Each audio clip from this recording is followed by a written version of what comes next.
여러분 안녕하세요. 애아빠의 이중생활입니다. 저도 자식을 키우는 애아빠로서 자식들의 미래에 대한 걱정이 늘 있습니다.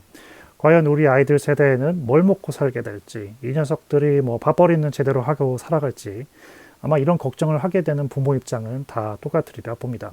그래서 제가 오늘 근 10년 후의 미래, 특히 미국에서 유망한 직종을 찾고 분석해 봤습니다. 야, 네가 뭘 한다고 직업을 말한다는 거야? 타임머신 있나? 야, 타임머신이 있다면 영상 콘텐츠로 대박이겠네요. 타임머신을 타고 2050년에 다녀왔습니다. 죄송합니다.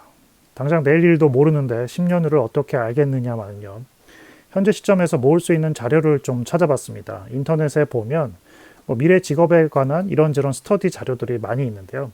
대부분 가장 기초가 되는 자료가 바로 그 US Bureau of Labor Statistics라는 미국 공식 그 정부 사이트에서 발행한 통계 자료더라고요. 여기 보면 2019년에서 2029년까지 유망 직종 또는 유망하지 않은 직종 등 여러 가지 예상 자료가 있는데 이 자료들과 몇몇 조사기관에서 조사한 자료들을 기초로 그래 바로 본론으로 갑시다. 알겠습니다. 직업군을 말씀드리기 전에 그래도 지금부터 말씀드릴 조사 내용의 신뢰도를 높이기 위해서 이 순서가 정해진 기준을 먼저 좀 말씀드릴게요. 첫 번째로 직업 성장률입니다. 현재 대비 2029년에 얼마나 많은 직업 숫자가 늘게 될지를 기준으로 합니다. 평균값보다 적어도 8% 이상 직업 숫자가 늘 것으로 예상되는 분야로 선정되었습니다. 그러니까 2029년에 현재보다 이 일자리를 필요로 하는 곳이 많을 거라는 얘기잖아. 그렇죠. 두 번째로 실제 직업 개수입니다. 방금 말한 게 직업 숫자가 얼마나 늘지 얘기한 거 아니야? 네, 좀 더 구체적으로 말씀드리자면 앞서 말씀드린 직업 성장률은 그 숫자가 높다 해도 이것은 퍼센티지니까 지금의 실제 직업 그 숫자가 적다면 아무리 퍼센티지가 높아진다 해도 실제 늘어나는 직업 수는 적을 수 있잖아요. 아까는 직업 성장률이니까 퍼센티지고 이번에 따지는 거는 실제 직업 개수를 말하는 거라는 거지. 네네. 그래서 현재 대비 2029년에 최소 14,000개 이상 새 일자리가 늘 것으로 예상되는 것을 기준으로 했습니다. 오케이, 그럼 세 번째는 바로 돈입니다. 아무리 멋지고 자신이 좋아하는 일이라도 매달 날라오는 고지서 낼 돈조차 벌지 못하던 직업을 가진다면 사실 부모 입장에서는 좀 가슴 아프잖아요. 그래서 직군의 연봉의 중간값이 그 7만 불 이상 되는 직업을 선정했습니다. 그러니까 평균 연봉의 7만 불이라는 건가? 쉽게 설명한다면 그 분야의 반은 이 7만 불 이상 번다는 것이고 또 나머지 반은 7만 불 이하로 번다는 것이죠. 중간만 하면 7만 불 정도 번다는 얘기인데 아시겠지만 어떤 분야나 상위 1% 그룹은 돈을 많이 벌 겁니다. 우리는 보통 한 분야에 성공한 사람들 위주로 정보를 접하는 경향이 있어서 현실과 조금 괴리감을 갖는 경우가 있잖아요.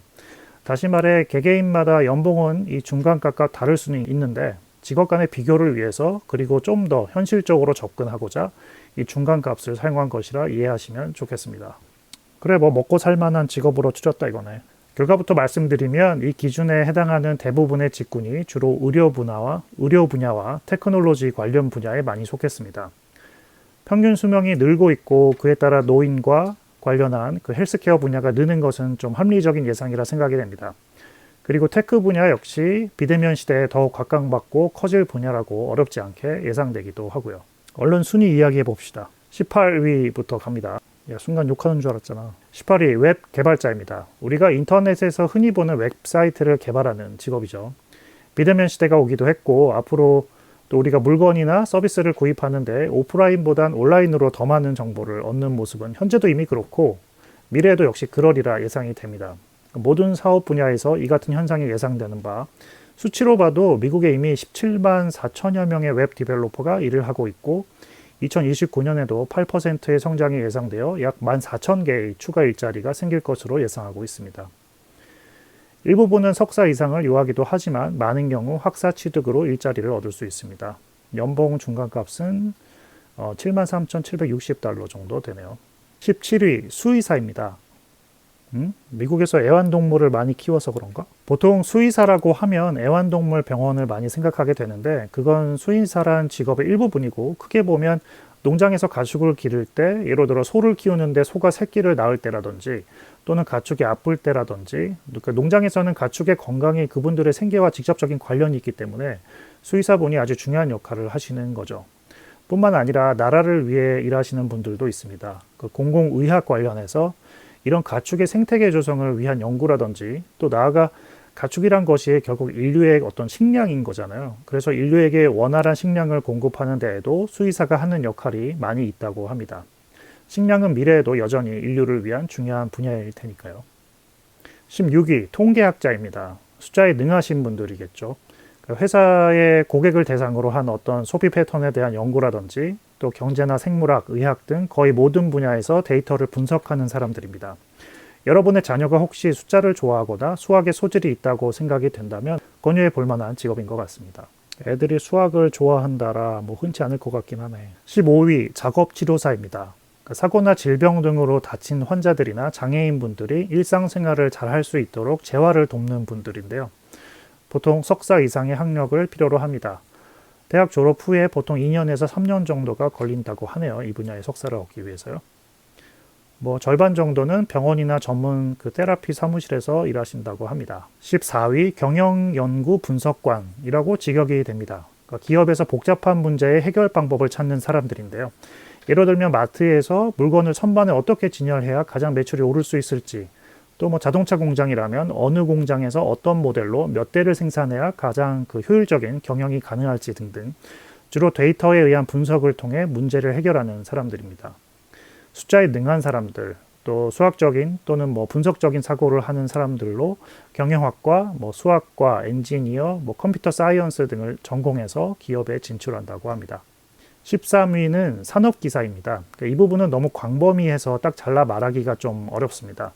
산업에 필요한 전반적인 전문가인데 예를 들면 산업안전 산업기사, 산림산업기사, 전기산업기사, 위험물 산업기사, 가스 산업기사, 측량 산업기사 등등 우리가 흔히 엔지니어라고 말하는 직업군입니다.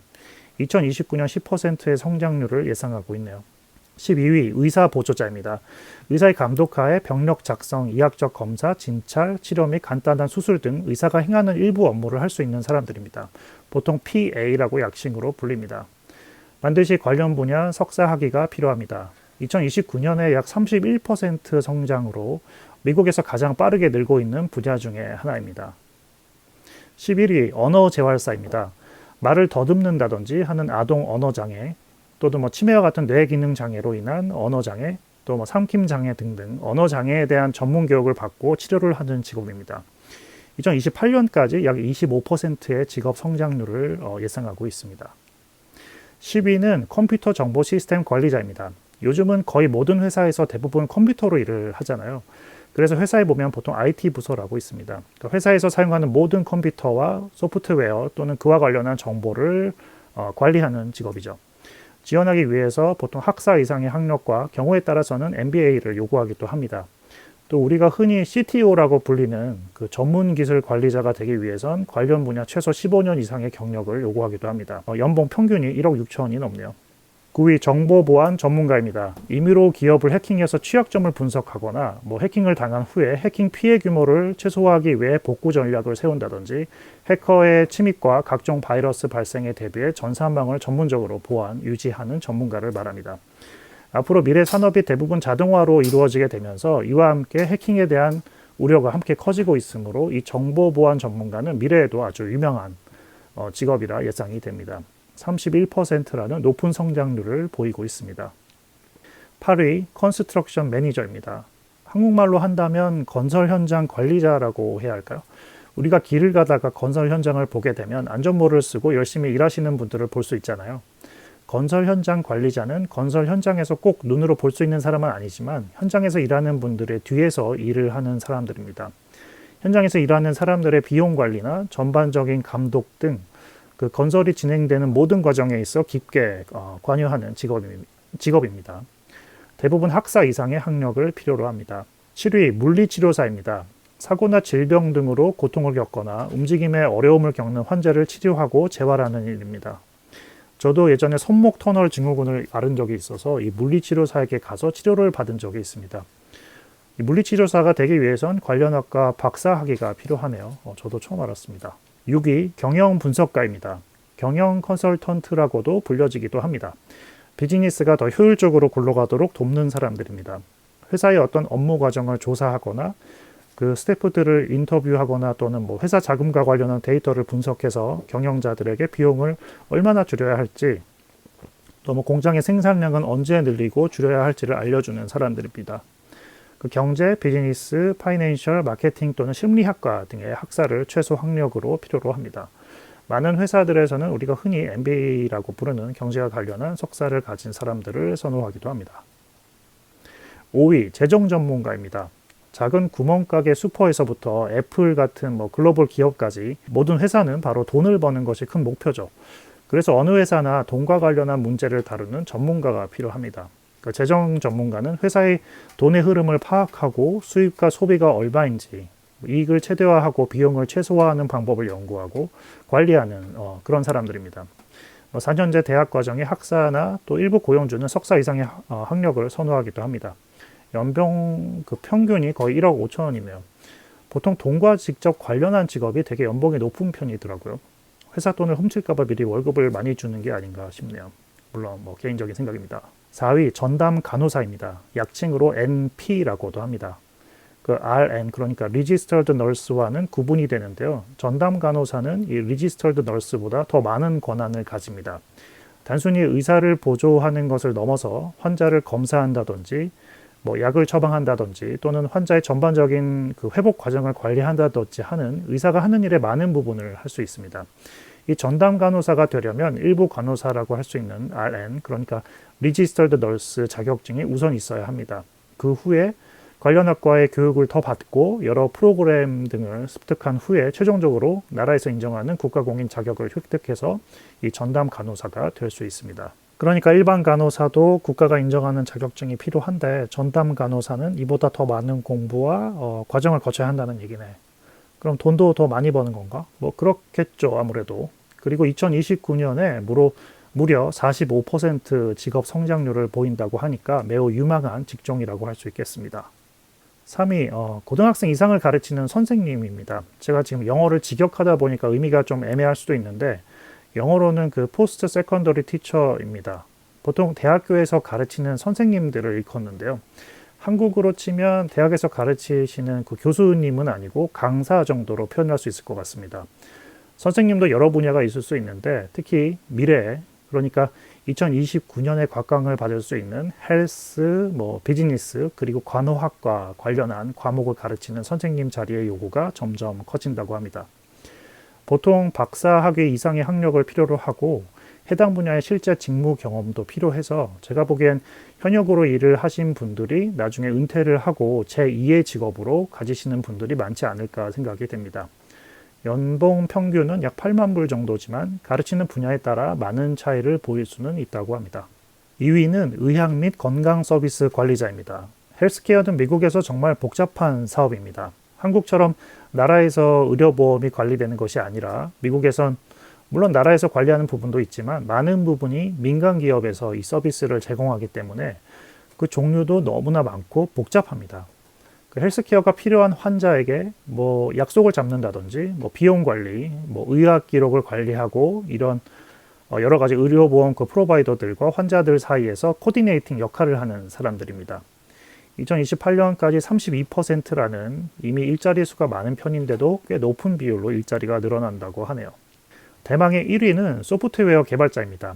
우리의 삶에 그 건강과 관련한 것만큼 많이 직접적으로 다가와 있는 것이 바로 스마트폰 같은 컴퓨터가 아닐까 싶습니다.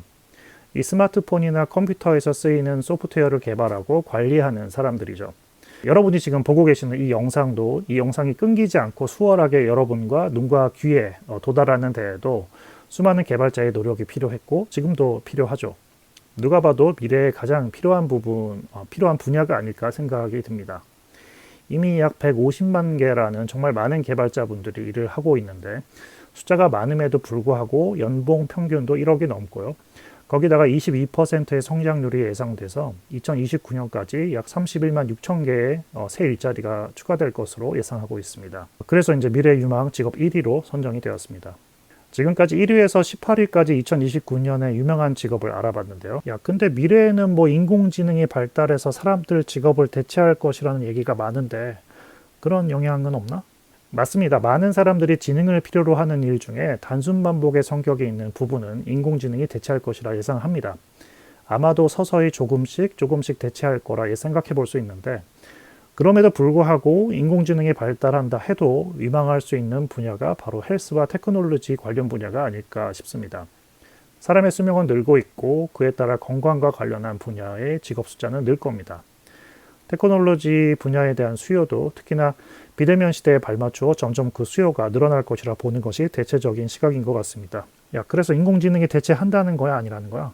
그러니까 제 말은 아무리 예상하기 힘든 불확실한 미래에서 적어도 수요가 많을 분야에 관심을 두는 것이 설령 인공지능이 빠르게 발전한다 해도 오히려 인공지능에 의해 또 다른 일자리가 생길 가능성이 큰 분야가 결국 수요가 많은 바로 건강과 테크놀로지 분야가 아닐까 조심스럽게 말씀드릴 수 있을 것 같아요.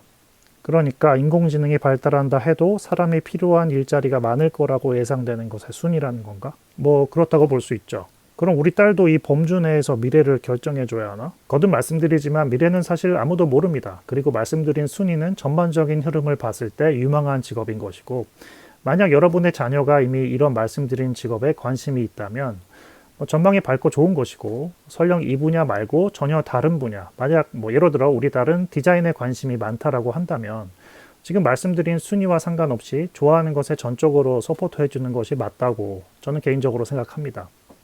의료나 테크놀로지 분야에서도 얼마든지 디자인과 관련한 필요로 하는 부분이 많을 수 있고, 그렇지 않다 해도 본인이 좋아하는 분야를 파고들어야 스스로 개척하는 힘을 기를 수 있고 해당 분야에서 성공할 확률이 높다라고 생각합니다. 그러니까 하고 싶어 하는 거 시키라는 결론인가? 굳이 결론을 말씀드린다면, 만약 자녀가 이미 좋아하는 분야가 있고 깊은 관심을 보인다면 그 분야를 개발시켜 주시는 것이 맞다고 생각을 하고요. 만약 자녀가 지금 진로에 별로 관심이 없다면 이 미래에 유망한 직업이나 분야로 조금씩 부모가 유도하는 것도 적어도 굶어 죽지는 않는 길로 안내하는 거니까 하나의 방법이 되지 않을까 싶습니다. 자, 오늘은 미국에서 미래에 유망한 직업 순위를 알아봤습니다. 도움이 되셨으면 좋겠습니다. 지금까지 시청해 주셔서 감사합니다. 안녕히 계세요.